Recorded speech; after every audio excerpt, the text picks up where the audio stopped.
ustedes el hermano Antonio, siervo de Jesucristo y amigo de todos ustedes. Disculpen en esta ocasión que mi voz está distorsionada por causa de un resfriado que estoy padeciendo. Y bueno, pues después de esta pequeña aclaración o pequeño inciso, pues vamos a tratar un tema muy interesante, que es el tema de cómo era el culto en las reuniones de la iglesia primitiva, cómo se alababa, se glorificaba, se daba culto al Señor en tiempos de aquella iglesia del segundo siglo, de la iglesia primitiva.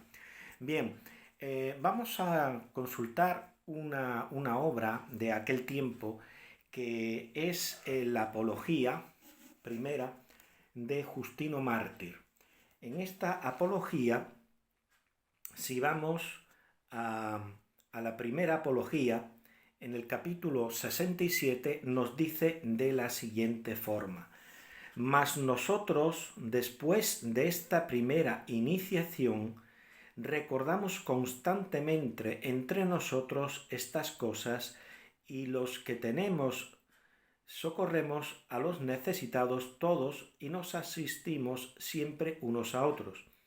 Y por todo lo que comemos, bendecimos siempre al Hacedor de todas las cosas por medio de su Hijo Jesucristo y por el Espíritu Santo. El día que se llama del Sol se celebra una reunión de todos los que moran en las ciudades o en los campos. Nos damos cuenta que aquí Justino Mártir nos habla de que los cristianos se reunían el día del sol, es decir, el primer día de la semana, o sea, el domingo. Esto quiere decir de que ya la iglesia primitiva había superado la reunión los sábados. O sea que ya la cristiandad primitiva no se reunía el sábado, no se guardaba el sábado. Y esto nos lo dice el propio Justino Mártir en otra obra, en Diálogo con Trifón.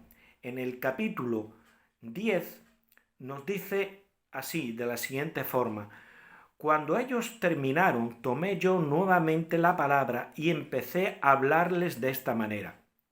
¿Hay alguna cosa más que nos reprochéis, amigos, o solo se trata de que no vivimos conforme a vuestra ley, ni circuncidamos nuestra carne como vuestros antepasados, ni guardamos los sábados como vosotros? Esta obra es una obra apologética en la cual Justino Mártir dialoga con un judío que se llama Trifón y al cual trata de evangelizar.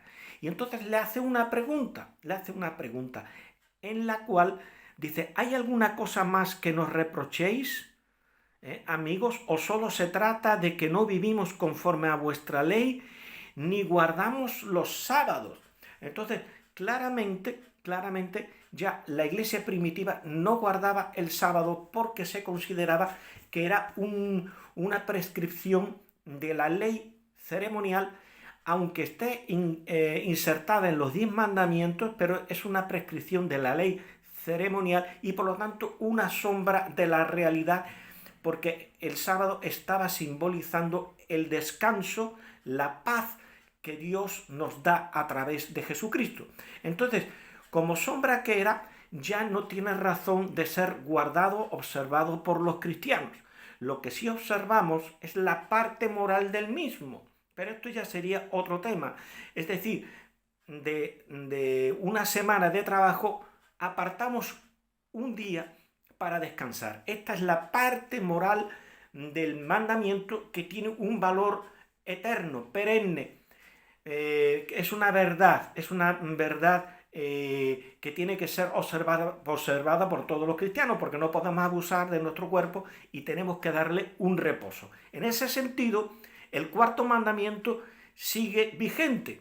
Ahora, el que tenga que ser el séptimo día de la semana, es decir, el sábado, es algo que ya no nos compete a nosotros como gentiles, sino que es algo que compete a la antigua ley y que pueden observar tranquilamente los hermanos que son judíos, pero no es algo obligatorio para nosotros. Entonces, ¿en qué día? Si ya no se observaba el sábado, ¿en qué día se reunían? Pues el primer día de la semana, es decir, el domingo. En la sociedad romana de aquel entonces era conocido como el día del sol.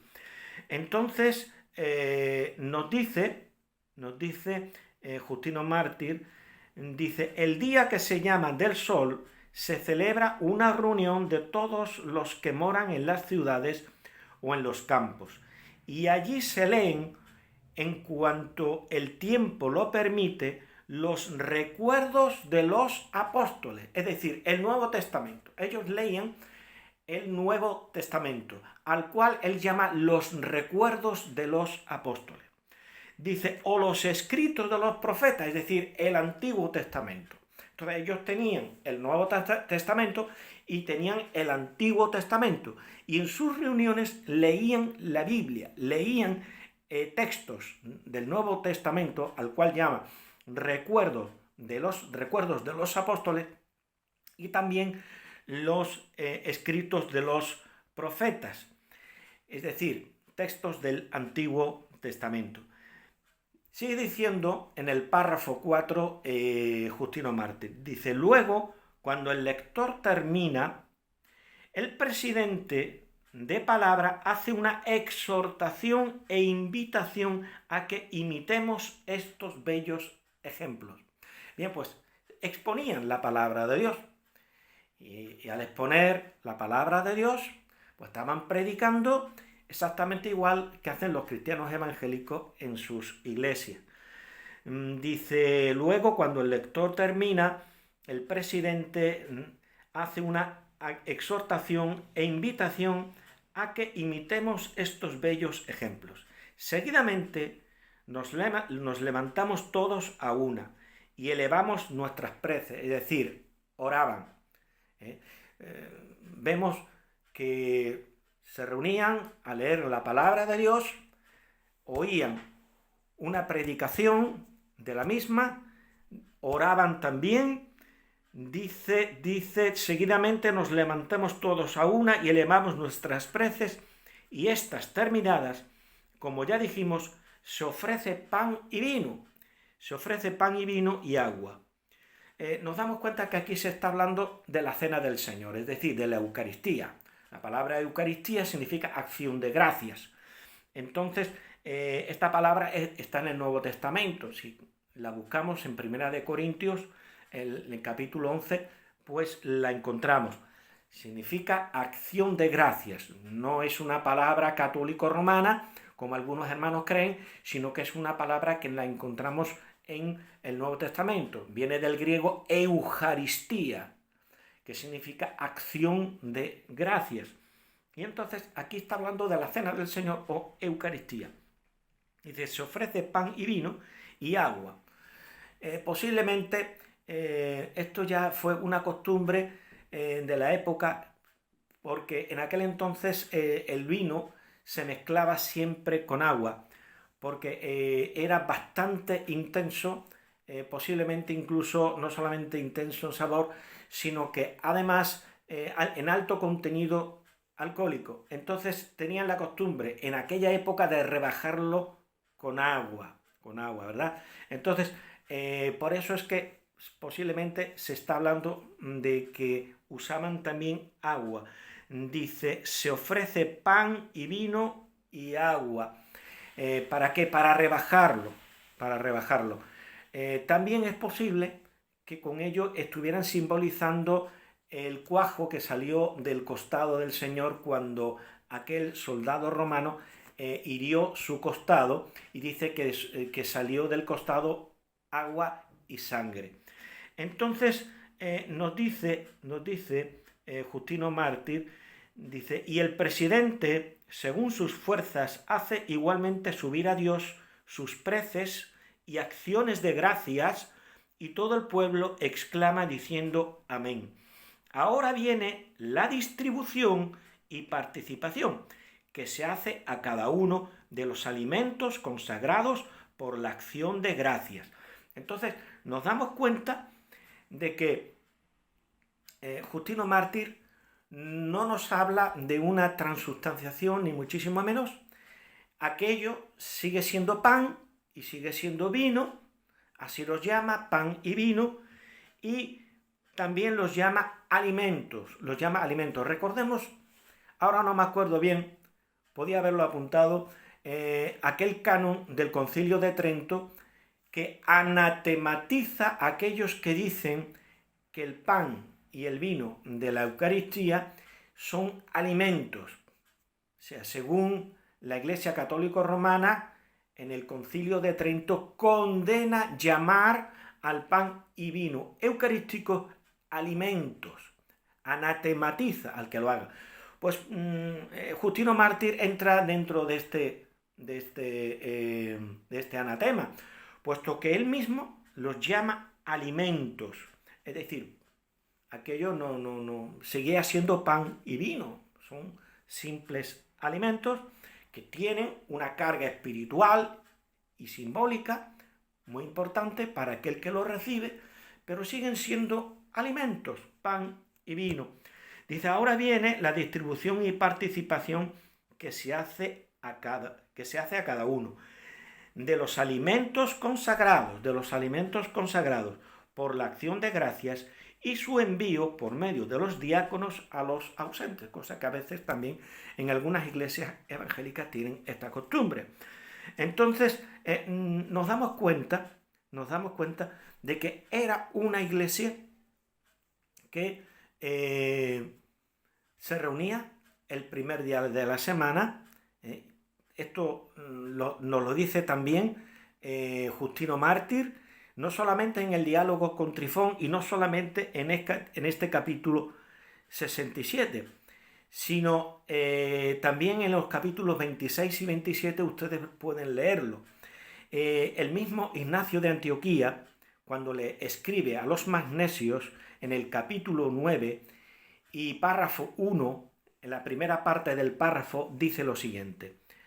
Dice, ahora bien, si los que se habían criado en el antiguo orden de cosas vinieron a la novedad de esperanza, no guardando ya el sábado, sino viviendo según el domingo. Entonces nos damos cuenta que no solamente Justino Mártir da testimonio que era una iglesia que ya no guardaba el sábado, como en la transición que hubo en el siglo I de una iglesia judía a una iglesia gentil, sino que ya habían superado este proceso y ya se reunían solamente el domingo y no guardaban el sábado.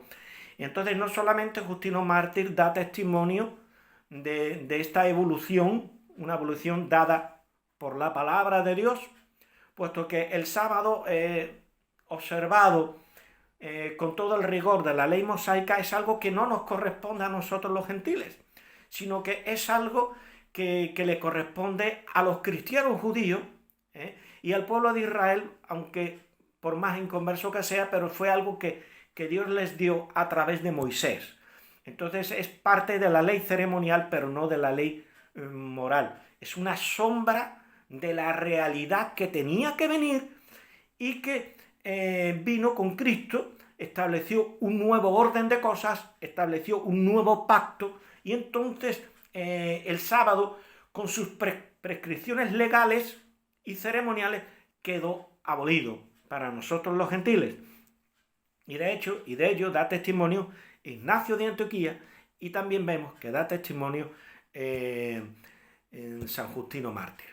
Entonces nos damos cuenta de ello. También nos damos cuenta, como hemos leído, de que en esas reuniones se celebraba la Eucaristía, en esas reuniones se predicaba la palabra de Dios, se leía el Antiguo y el Nuevo Testamento, se oraba. Entonces son los mismos elementos que encontramos en cualquier culto cristiano evangélico. También era una iglesia que cantaba al Señor, había alabanza en la iglesia, y esta alabanza también se acompañaba con instrumentos musicales. Entonces, el mismo Justino Mártir, del cual estamos leyendo, pues en su diálogo con Trifón, en el capítulo 74, nos dice lo siguiente: otras cosas dichas por el Espíritu Santo, cantad al Señor toda la tierra, cantad al Señor y bendecid su nombre, cantad al Señor un cántico nuevo, llevad día a día la buena nueva de su salvación y en todos los pueblos sus maravillas.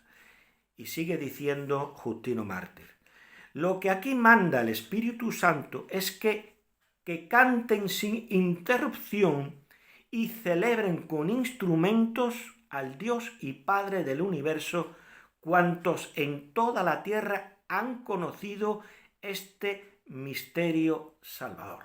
Entonces, todos los que hemos conocido al Señor Jesucristo, todos los que hemos conocido su misterio de salvación, tenemos que cantar y alabar al Señor. Y lo dice: los que aquí manda el Espíritu Santo, lo que aquí manda el Espíritu Santo, es que canten y celebren con instrumentos. Entonces, nos damos cuenta que era una iglesia que se reunía a alabar y glorificar al Señor con cánticos y acompañaban esos cánticos con instrumentos. De tal manera que, por ejemplo, en las llamadas odas de Salomón, en la Oda 7 y versículo 17 dice lo siguiente. Dice: para anunciar buenas nuevas a los que tienen cánticos de la venida del Señor. Nos damos cuenta que era una iglesia que cantaba de que el Señor Jesús volvería de nuevo. Ellos esperaban la segunda venida del Señor Jesucristo. Dice: que salgan a su encuentro y le canten en la alegría, con la cítara de variadas modulaciones. Como decía Justino Mártir, los cánticos se acompañaban con instrumentos. Y aquí se menciona la cítara, que es un instrumento musical, ¿verdad? Dice cítara de variadas modulaciones.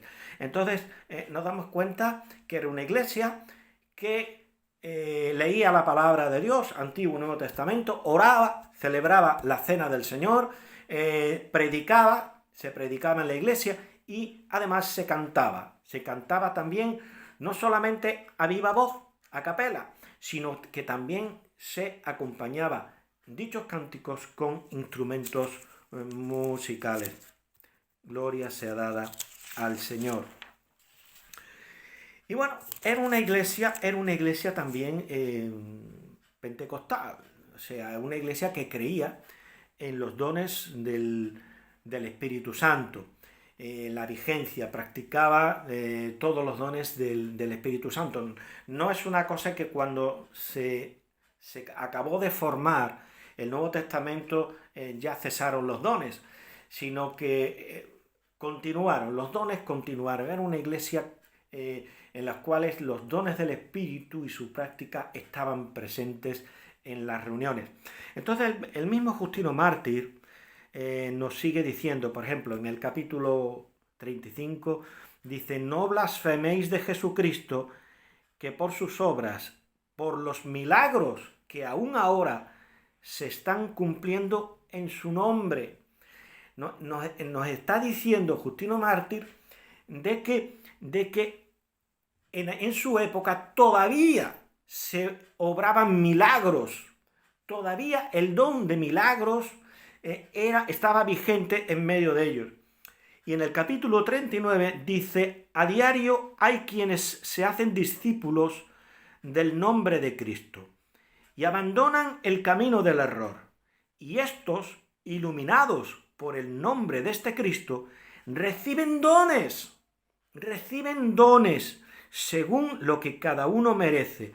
Uno, en efecto, recibe espíritu de inteligencia, otro de consejo, otro de fortaleza, otro de curación, es decir, dones de sanidades, otro de curación, de presciencia, de enseñanza y de temor de Dios. Entonces nos damos cuenta que los dones del Espíritu en aquella iglesia del segundo siglo aún se practicaban. En este mismo capítulo 39 nos sigue diciendo Justino Mártir. Dice, vosotros vaciláis en confesar a Jesús por el Cristo. Está hablando con el judío Trifón.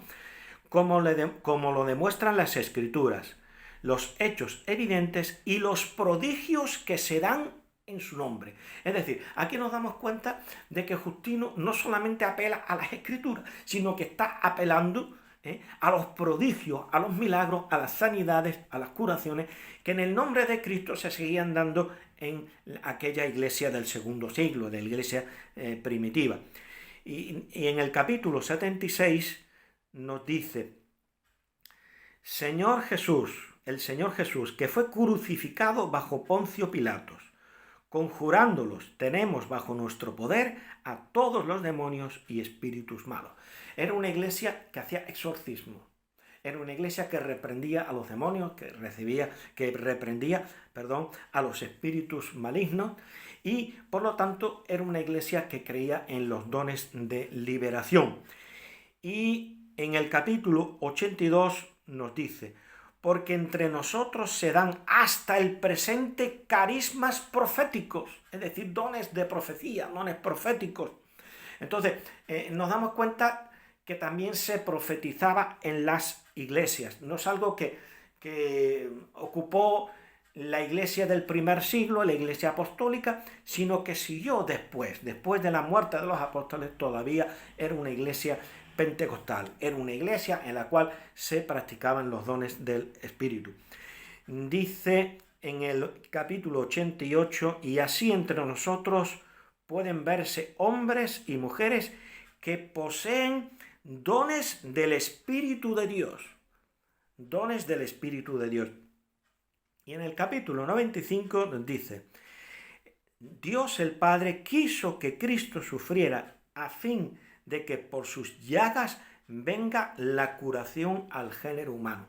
Y esto no es solamente una curación espiritual, en el cual el pecado lo podemos comparar con una lepra, ¿verdad? Con una enfermedad espiritual que Cristo sana. En ese sentido es verdad, Cristo sana espiritualmente, pero también físicamente, y esto lo hemos leído anteriormente.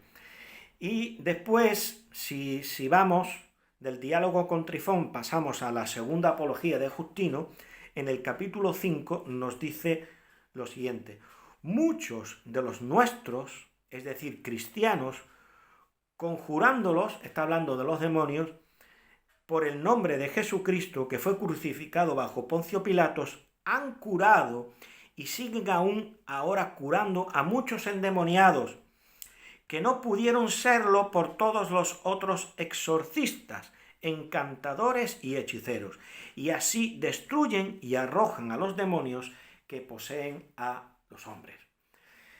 Si saltamos a Ignacio de Antioquía, en la epístola o carta que le escribe a los hermanos de la iglesia de Filadelfia, pues vemos un ejemplo de profecía. No solamente encontramos que se habla de los carismas o dones proféticos, sino que aquí podemos ver un ejemplo de profecía. Yo por lo menos lo veo así, tal vez algún hermano pueda objetarlo, pero yo lo veo de esa forma. Hay un ejemplo claro de profecía. En el capítulo 7 de Ignacio a los Filadelfios dice, porque si es cierto que algunos quisieron engañarme según la carne, mas el Espíritu no se extravía, como quiere que procede de Dios, porque Él sabe de dónde viene y a dónde va, y arguye hasta lo escondido, es decir, escudriña hasta lo escondido. Así, estando en medio de ellos, di un grito, clamé con voz fuerte, con voz de Dios, igual que ocurre en nuestras iglesias pentecostales. Dice, atención a vuestro obispo, al colegio de ancianos y a los diáconos. Cierto que hubo quien sospechó que yo dije eso por saber de antemano la escisión de algunos de ellos. Pero pongo por testigo a aquel por quien llevo estas cadenas, que no lo supe por carne de hombre. Fue un milagro de revelación, fue una revelación de Dios como don del Espíritu Santo, y al mismo tiempo esa revelación se transformó en una profecía.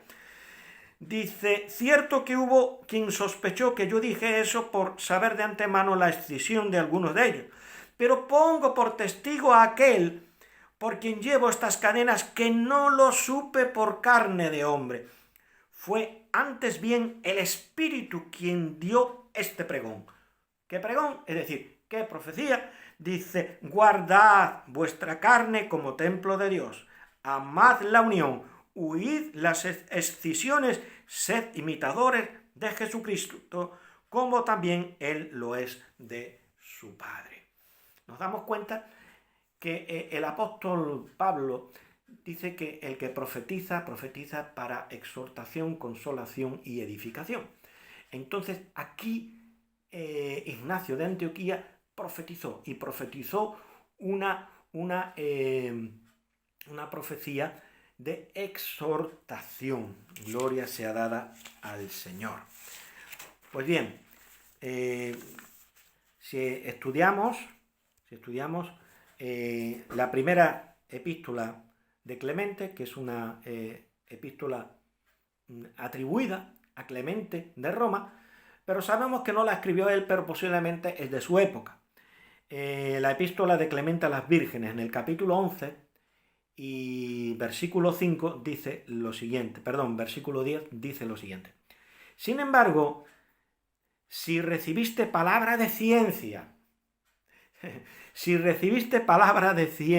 o de profecía, nos damos cuenta que era una iglesia que creía en los dones del Espíritu Santo. Dice, y los practicaba. Dice, sin embargo, si recibiste palabra de ciencia y palabra de doctrina o de profecía o de ministerio, sea Dios alabado, que largamente socorre a todos, que a todos da y no reprueba. Así pues, con aquel don que recibiste del Señor, sirve a los hermanos espirituales. A los profetas digo,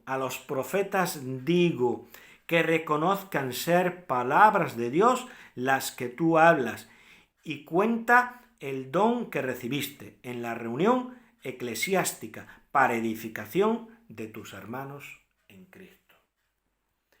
Lo veo bastante claro. Si alguien quiere impugnarlo, lo puede hacer, pero yo lo veo bastante claro. En esta misma epístola, en el capítulo 12 y párrafos del 1 al 5, dice lo siguiente. Y evidente también ser cosa buena y provechosa a la fraternidad en Cristo, visitar a los que están endemoniados y recitar sobre ellos una oración que agrada a Dios fielmente, y no compuesta de muchos discursos y estudio de exorcismos para ostentación del deseo de agradar a los hombres y mostrarnos elocuentes y memoriosos.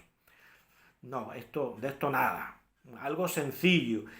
Y sigue diciendo, al modo de una flauta que suena a los energúmenos charlatanería y palabra vana, y no en la fe de la verdad, como enseñó el Señor. O sea, aquí nos damos cuenta que en aquel tiempo, de la misma manera que hoy en día los pentecostales tenemos problemas con los falsos profetas, también en aquel entonces había falsos profetas.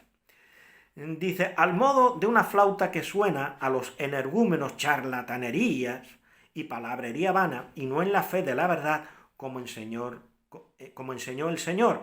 Porque esta casta, dice, solo se expulsa por oración fervorosa y fe con ayuno. Sobriamente, pues, visitemos al enfermo. Nada de palabras ostentosas y parafernalias, no, con sencillez. Dice, sobriamente, pues, visitemos al enfermo, como conviene, en espíritu de humildad, Bello es, por tanto, compadecer a los hermanos enfermos, a los endemoniados, a los enfermos. Dice, como dicho queda, por medio de vigilias y ayunos y oraciones continuas. Hay que orar por los hermanos que están enfermos, tomar un ayuno, orar por ellos. Dice, pues por el Señor fue dicho, arrojad a los demonios con las demás curaciones. O sea, la expulsión de demonios era vista como una curación. Dice, de balde recibisteis, de balde dad. Es decir, no hay que cobrar por ninguna de estas cosas. Los que tal hacen son falsos profetas. El verdadero profeta, el verdadero el verdadero cristiano que tiene estos carismas, estos dones del Espíritu, pues lo hace gratuitamente. Y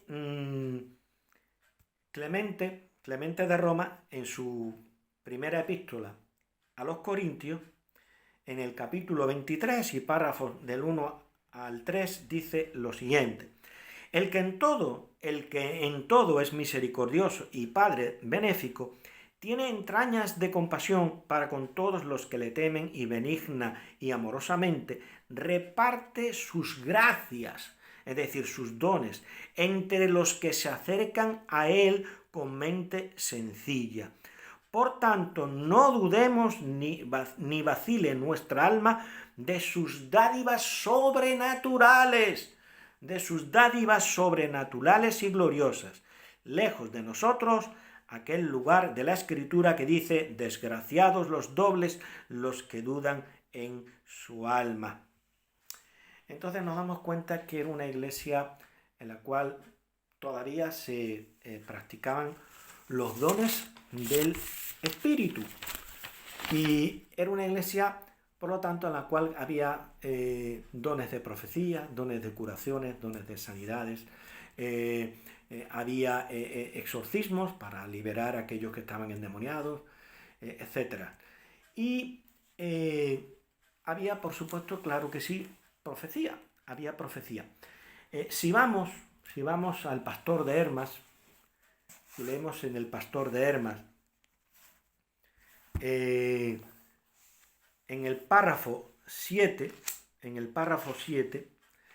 del mandamiento 11, nos dice lo siguiente: entonces, Señor, le dije, ¿cómo se conocerá quién es verdadero y quién falso profeta? Nos damos cuenta de que la iglesia primitiva, la iglesia del segundo siglo, era una iglesia que tenía problemas, como también lo existe en la actualidad, entre el que profetiza de parte de Dios y el que profetiza de su carne o que es un falso profeta, ¿verdad? Y entonces dice, entonces, Señor, le dije, ¿cómo se conocerá quién es verdadero y quién falso profeta? Escúchame, contestó, acerca de uno y otro profeta. Y conforme te voy a decir, así examinarás al verdadero y al falso profeta. Al hombre que afirma tener el Espíritu Divino, examínale por su vida. Ante todo, el hombre que tiene el Espíritu Divino, el que viene de arriba, es manso, tranquilo y humilde. Vive alejado de toda maldad y de todo deseo vano de este siglo. Se hace a sí mismo el más pobre de todos los pobres. No responde a palabra a nadie para ser preguntado. Nos damos cuenta de que una de las características del verdadero profeta es que era una persona humilde, sencilla, una persona pobre, que no ambicionaba bienes materiales.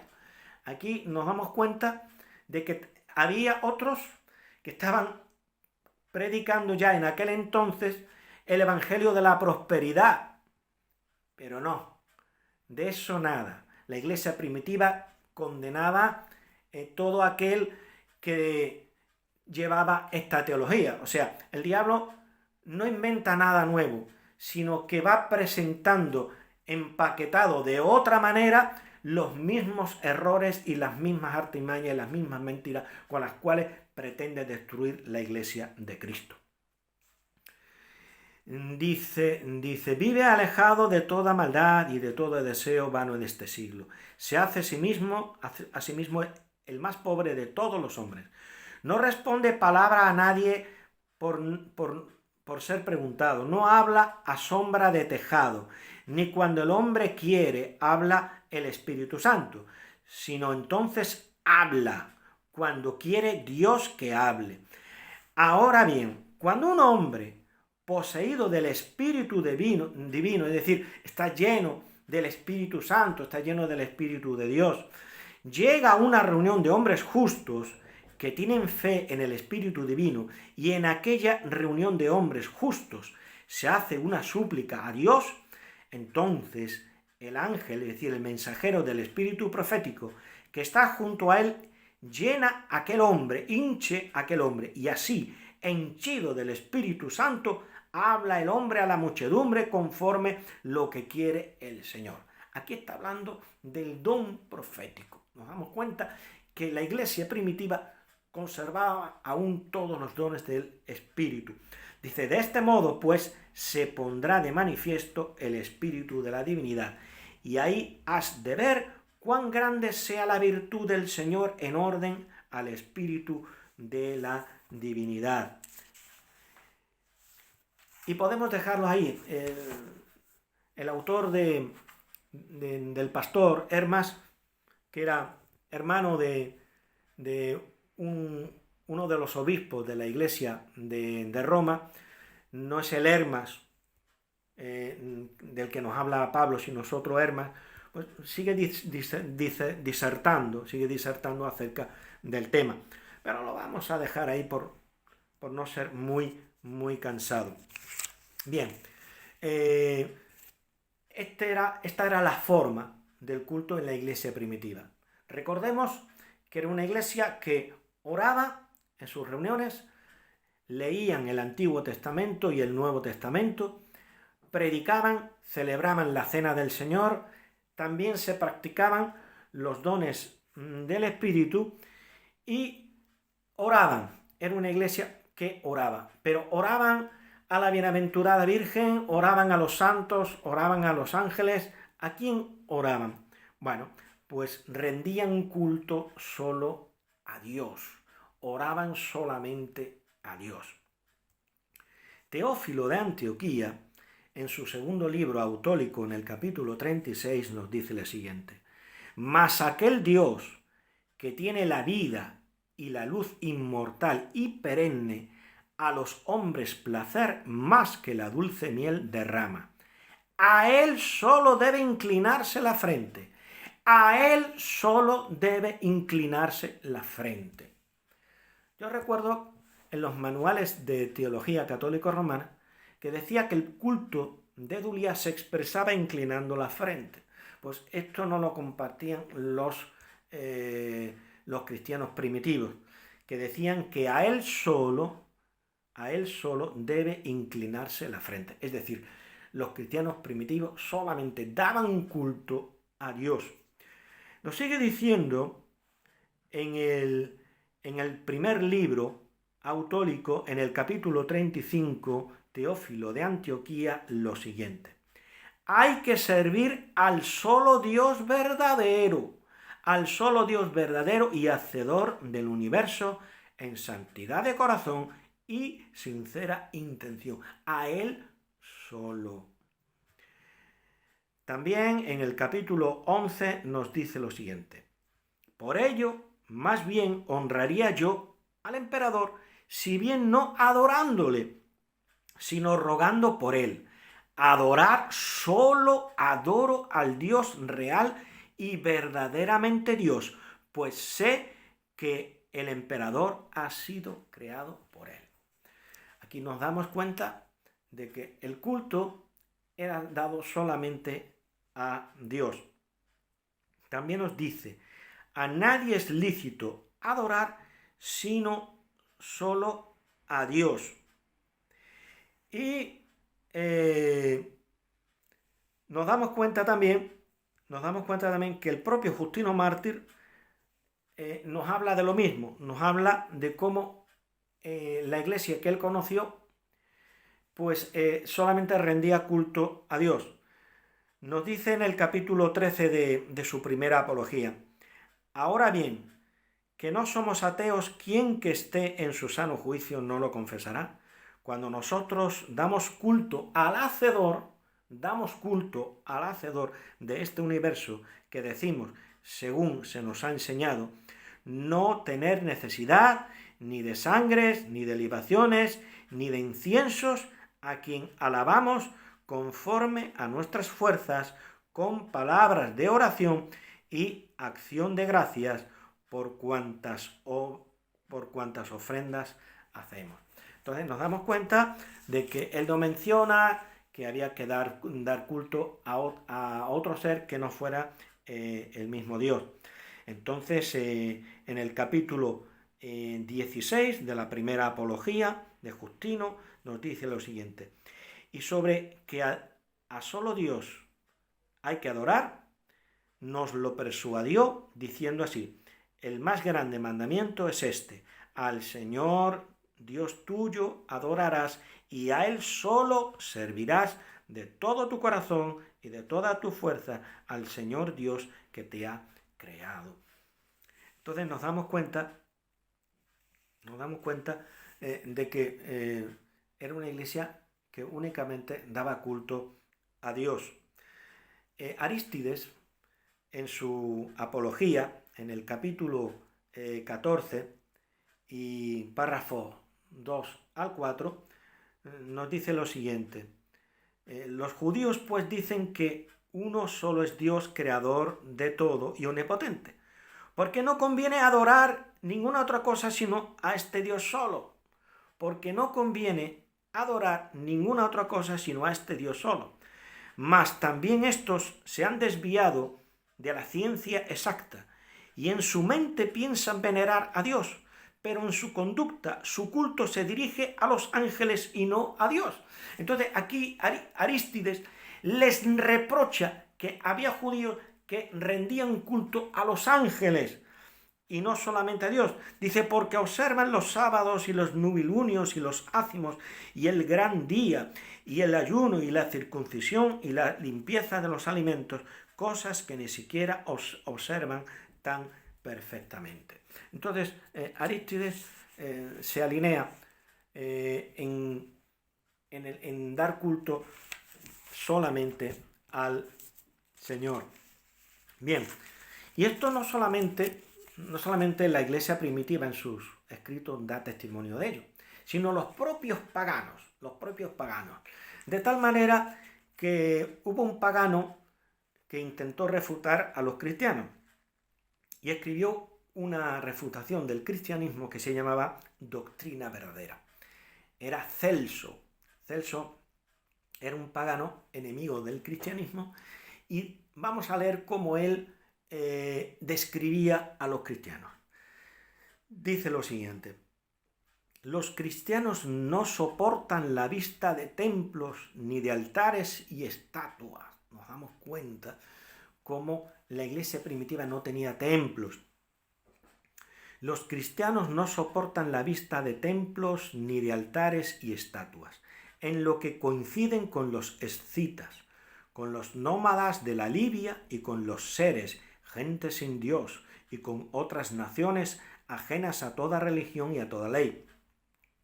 Dice, así piensan también los persas, según cuenta Heródoto por estas palabras. Los persas sé que tienen las siguientes costumbres: no levantan estatuas, ni altares, ni templos, y tienen por necios a quienes tal hacen. La causa, a mi parecer, es que no piensan, como los griegos, que los dioses sean de forma humana. Heráclito igualmente se expresa así: y oran a estas estatuas como si uno se pusiera a hablar con las paredes de su casa, no sabiendo quiénes son los dioses y héroes. ¿Qué nos enseñan los cristianos que no nos lo diga aquí mejor Heráclito? Bien, secretamente deja entender que es bobo orar a las estatuas si uno no conoce quiénes son los dioses y héroes. Tal es la doctrina de Heráclito. Pero ellos, está hablando de los cristianos, pero ellos deshonran sin distinción toda imagen.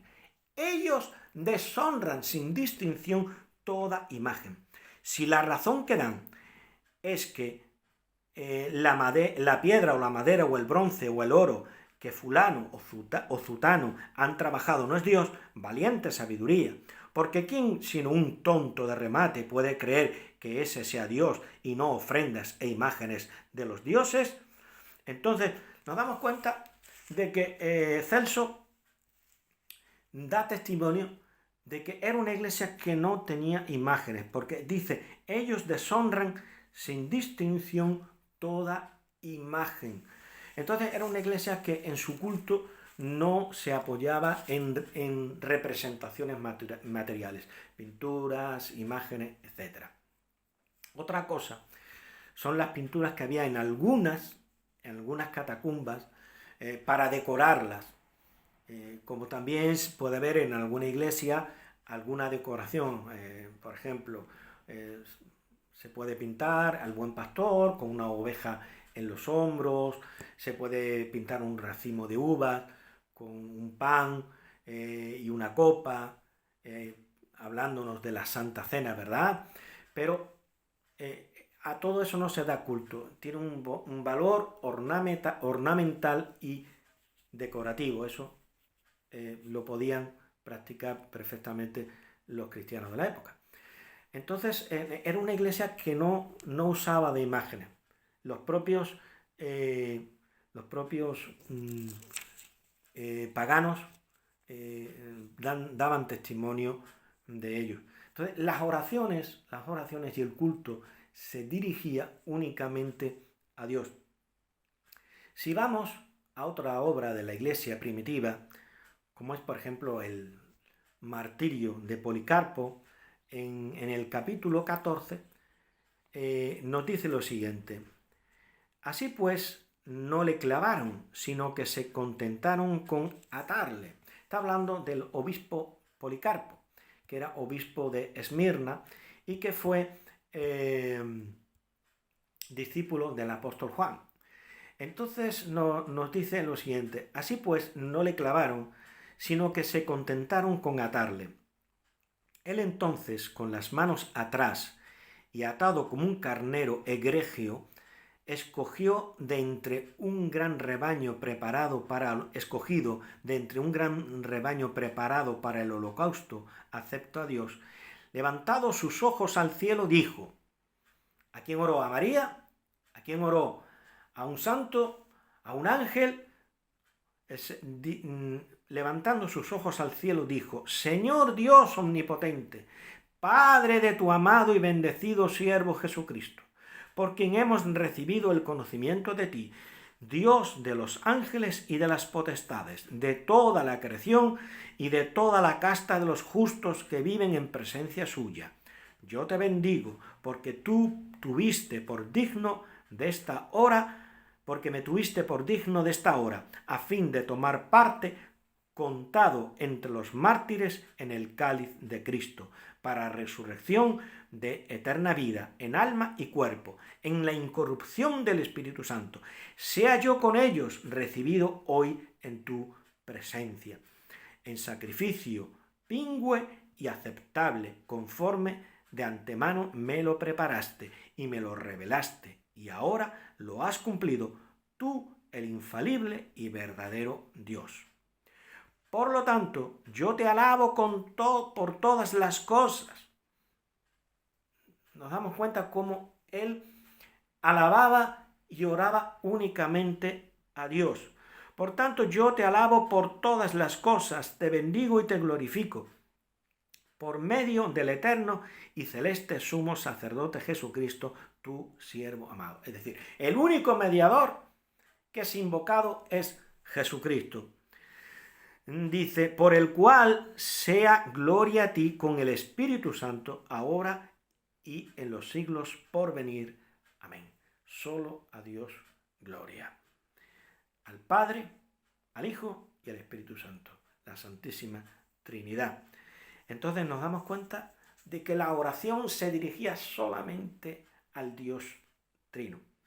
Y nos sigue diciendo en el martirio de Policarpo, dice: sugirió el demonio a Nicetas, padre de Herodes y hermano de Alce, que suplicara al gobernador no se nos autorizara para retirar el cadáver del mártir. No sea, se decía, que esa gente cristiana abandonen a su crucificado y empiecen a rendir culto a este, como hacen los católicos romanos, que rinden culto a los mártires, a los santos, ¿verdad?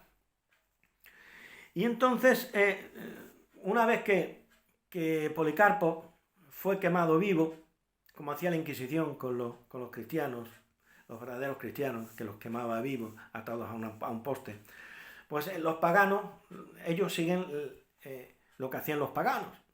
Y entonces nos dice que hubo un judío que le decía, no sea, se decía, que esta gente cristiana abandonen a su crucificado y empiecen a rendir culto a este.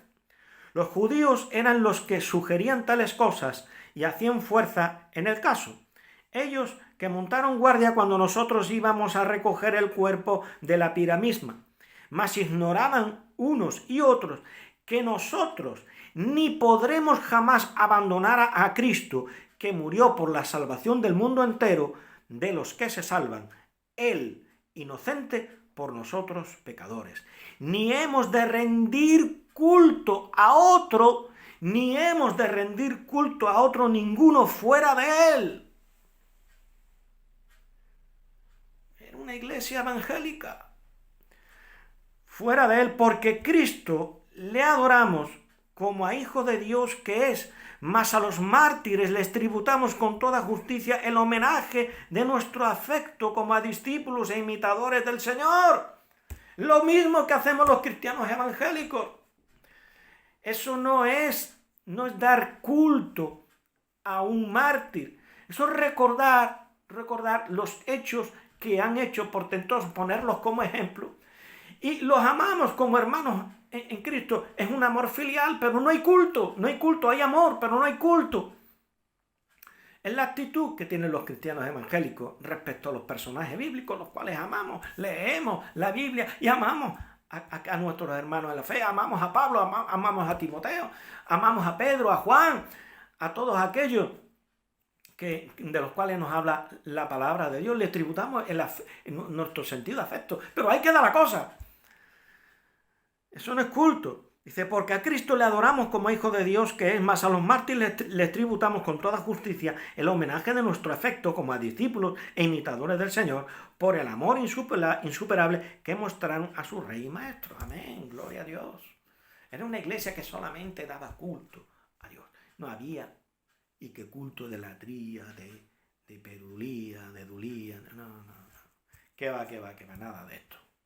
Era una iglesia que vemos claramente que había en medio de la misma una práctica realmente evangélica y bíblica. Las desviaciones estaban por venir. Ya había algún grupo que estaba desviándose. Y se levantaron hombres que condenaban estas desviaciones. Pero la mayoría, aún en el siglo II, seguía una línea claramente bíblica y evangélica. Señor les bendiga. Espero que haya sido de su bendición y edificación este vídeo acerca del culto de la iglesia primitiva. Un abrazo fuerte en Cristo Jesús. Amén.